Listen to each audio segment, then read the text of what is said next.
সন্ধেবেলা কি খাবো খাবো করছি, খিদেও পেয়েছে। তার জন্য আমি দেখলাম ফ্রিজে চিকেন আছে, আমি চিকেন বার করেছি। চিকেন টিক্কা কাবাব বানাবো আমি। এবারে আমি চিকেনটা ম্যারিনেট করে নিচ্ছি। প্রথমে নুন দিচ্ছি, রসুন দিচ্ছি, আদা দিচ্ছি, লেবুর রস দিচ্ছি। এবার আমি ভালো করে ম্যারিনেট করে রেখে দিচ্ছি। এবার আমি মেখে রাখছি 30 মিনিট। কাবাবের জন্য পেস্ট তৈরি করে নিচ্ছি। দই দিচ্ছি, প্রথমে হলুদ দিচ্ছি, কাশ্মীরি লঙ্কা দিচ্ছি, গরম মশলা, কাসুরি মেথি দিচ্ছি, নুন দিচ্ছি, সাদা তেল দিচ্ছি। আমি চামচ দিয়ে ভালো করে মেখে নেব।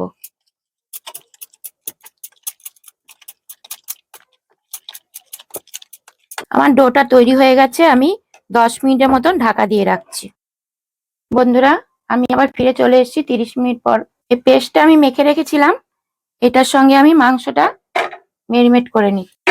দেখুন কি সুন্দর কালার হয়ে গেছে, লাল লাল হয়ে গেছে। এবারে আমি এই মাংসের সঙ্গে মেখে নিচ্ছি।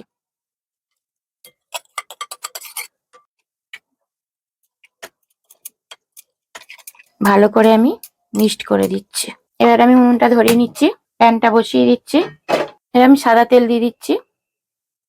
প্যানটা আমার গরম হয়ে গেছে, আমি এবারে আস্তে আস্তে করে দিয়ে দিচ্ছি।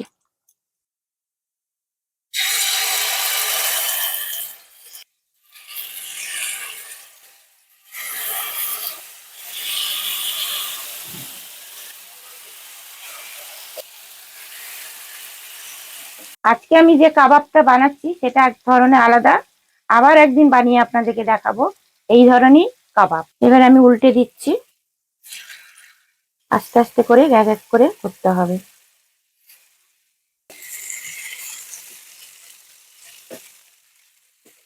আমি উনানে কয়লাটা পুড়িয়ে নিচ্ছি। দেখুন বন্ধুরা, আমার হয়ে গেছে। এবারে আমি বাটিটা বসিয়ে দিচ্ছি। এবারে আমি কয়লাটা দিয়ে দিচ্ছি, তেল দিচ্ছি সামান্য। এবার আমি ঢাকা দিয়ে দিলাম। কয়লাটা দিলাম কেন, আমার তো উনান নেই, তার জন্য আমি কয়লাটা পুড়িয়ে এইভাবে দিলাম, যাতে গন্ধটা দারুণ হয়। মানে উনানে উনানে গন্ধ হবে, কোনো কয়লা কয়লা গন্ধ হবে, তার জন্য দিলাম। এবারে আমি ঢাকনা খুলে দেখাচ্ছি, দেখুন আমার হয়ে গেছে কাবাব। এবারে বাটিটা আমি তুলে দিচ্ছি।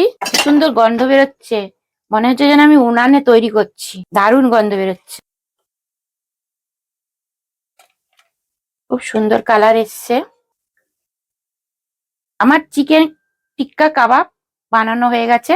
দেখুন, আমি একটু টেস্ট করে দেখি। একদম নরম হয়ে গেছে, এই যে।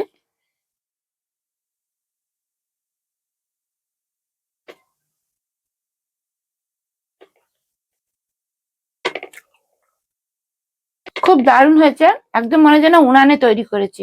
এখানে ভিডিওটা শেষ করছি। আমার ভিডিওটা ভালো লাগলে লাইক কমেন্ট করে দেবেন।